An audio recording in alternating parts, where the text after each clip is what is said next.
Group Project 1 Ekonomi Lestari Religion and Sustainable Development Islam and Buddha. Introduction. World development has been guided by conventional economic framework aiming for economic prosperity. With the aim for economic wealth, there's been decreasing social and environmental wealth. Increasing inequality has been placed both within and between countries and can be make conflict in societies. People have stress, tension, low ethical concern, and poor emotional well-being. Environmental damage have been sustained adverse effect on human as witnessed by negative effect of climate change. Despite many movements for environment protection for sustainable development that could become the post-MDG global agenda, development has been understood to involve economic growth, increase in per capita income, and attainment of standard of living equivalent to the industrialized country. Sustainable development ensures the well-being of the human person by integrating social development, economic development, and environmental conservation and protection. Social development implies that the basic needs to the human being are met through the implementation and realization of human rights. With sophisticated problem in world development today, the development framework need a rethinking. After all, people need happiness and peaceful society. Therefore, development approach need to be holistic, covering human, social, environmental, and economic development. Human development need to also focus on inner self, mind, and wisdom, which can drive human and national development into the right direction. Particularly, global commitment starting 2015 for sustainable development goal should not neglect inner happiness from mind and wisdom base. Basic needs include access to education, health, service, food, housing, employment, and their fair distribution of income. Economic development expand the availability of work and the ability of individuals to secure an income to support themselves and their family. A country's economic development is related to her human development, which encompass, among other things, health and education. Social and economic development are enforced and depend on one another for full realization of sustainable development. Islam perspective on sustainable economy. In Islam economic system, the very basic concern of development is on human welfare. This is in line with the very basic objective of Sharia 3, which put importance to the welfare of human and their relief from hardship. Economic development should be consistent with the central objective of Sharia. Thus, economic development in Islam may be defined as a balanced and sustainable in material and non-material well-being of human. A development as a multi-dimension process which involves improvement of welfare through advancement, reorganization and reorientation of entire economy and social system, and spiritual upliftment in accordance with Islam teachings. Therefore, the focus of sustainable development in Islam is on man. Man, as the economic agent, is responsible for the type of development to be undertaken. The economic agent need to be educated with the importance of sustainable development. Thus, the focus of sustainable development in Islam will be on educating the people about the principle and management of sustainable development adhered to the Islam framework. Bismillahirrahmanirrahim. Assalamualaikum warahmatullahi wabarakatuh. Saya Muhammad Abdul Rahyan akan membentangkan sustainable development subjek ekonomi lestari. So, Islamic point of the definition sustainable economic development. The definition of sustainable economic development, which emphasizes on development which meet the need of the present without compromising the ability of future generations to meet their own needs is not holistic since it's only focused on the material need. So, Islamic perspective economy development should take it into consideration the material need and spiritual. People should stress on both needs in order to live a balance for this world and the world after according to Muslim belief. So next, the principle in Islamic teaching which guide human being on how to manage the earth and use all the resources of the earth to ensure the earth is protected from human beings at present and from the next generation. These guidelines are evident in objective of the Sharia or known as Maqasid al-Shari'ah. The defined Maqasid al-Sharia as the purpose and wisdom observed by the lawgiver in almost all aspects of the legal ruling. Basically, the main objective of Sharia is to govern human life and to protect their interests or masalah which can be classified into fundamental matter in human life. So the first is protection of al-din. It achieved through the observation of the different kind of ibadah, the akidah,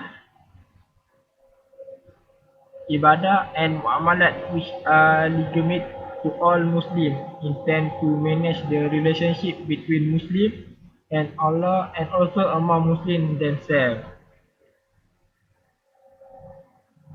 So next is protection of al-naf, or we can say human soul, is very important, and this is the reason why it's placed at the second level of necessity, or in Islamic they call daruriyah. There are many verses in Al-Quran which implies that killing this naf in forbidden. So next is protection in dignity. Include the protection of individual right to prevent or not expose or accusing other of misbehavior. Islam also regulated the relationship between man and woman in order to protect their dignity. The provision of adultery in Islam manifestation of the protection of dignity. Punishment for those involved in caution and adultery is made to protect dignity. So next principle, my friend will present. Thank you. Okay, Assalamualaikum warahmatullahi wabarakatuh. Next point will be present by Muhammad Murshid bin Abdul Naim. Okay, next. The manifestation of the protection of intellect is obvious when Islam provides the right to freedom of expression, encourage its followers to acquire knowledge, and forbids them from any activities detrimental to mind. Okay, Allah has revealed several punishments for those who obtain property illegally in order to protect them. Apart from that, Islam has provided guidelines that must be observed in financial activities. From the all of explanation, we argue that Islam takes care of sustainable economic development through its teaching, and Islam also emphasizes on looking at both needs, namely material and spiritual need. Okay, Next, we will go through with Buddhist perspective on sustainable economic development, also presented by me, Muhammad Murshid bin Abdul Naim. Okay, we will go through. Okay, Buddhist principle and practice focusing on inner development will support holistically sustainable development. This development paradigm focusing on inner happiness or spiritual human development as critical factor to drive for sustainable development. Okay, at least 3 important areas in which Buddhist teaching could contribute to a sustainable economy. Okay, for the first one, moral discipline. The market economy seems to be quite indifferent as long as our activities are legally permissible. Okay, next, conventional notion of morality, because the call for the greater and social goods seem to consistently sacrifice the best interests of the individual. Objectivistic hold that the actor must always be the beneficiary of his action, and that man must act for his own rational self-interest. Okay, the last one, morality is core to the Buddhist worldview and is evaluated by its skillful Pali Kusala. To serve our best self-interest, Buddhist economics advocates a life based on moral discipline. When our mind and body are not deluded, we can achieve sustainable happiness and freedom. Okay, my friend will continue with the next point. Okay, Assalamualaikum and good morning. I'm Irwansyah bin Hussain. I will present the important contribution from Buddhism. Okay, the first important contribution from Buddhism is teaching all selflessness, which is called Pali Anatta. While the market economy focused on self as the operating entity, the Buddhist teaching on dependent arising Pali Patikasamuppada posit that there is no real self-entity independent of the other condition.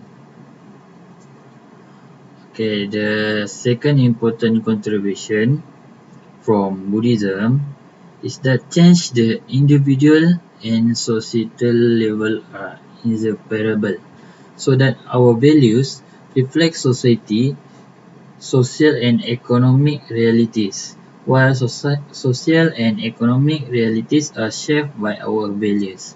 Thus, while it is in our personal lives that we have the most power to investigate direct change, any alternation in our personal lifestyle must also reach outwards and exercise an impact on our interpersonal relations, our social order, our political agenda, and our relations to the natural environment. Okay, the core reason why the market economy is unsustainable, greed, aversion, deletion at the individual and societal level contribute to many faulty and irrational decisions, with Buddhists therefore training in moral discipline, which is called Pali Sila, mental concentration Samadhi, and wisdom Panna. Specific change are possible. This default training can be integrated into daily life so that we can live in a Buddhist economy, contributing to sustainable economic development. We can change the world starting with ourselves today. Buddhism has the potential to link sustainable development at all levels, individual, national, and global. Okay, I think that's all from me. Thank you.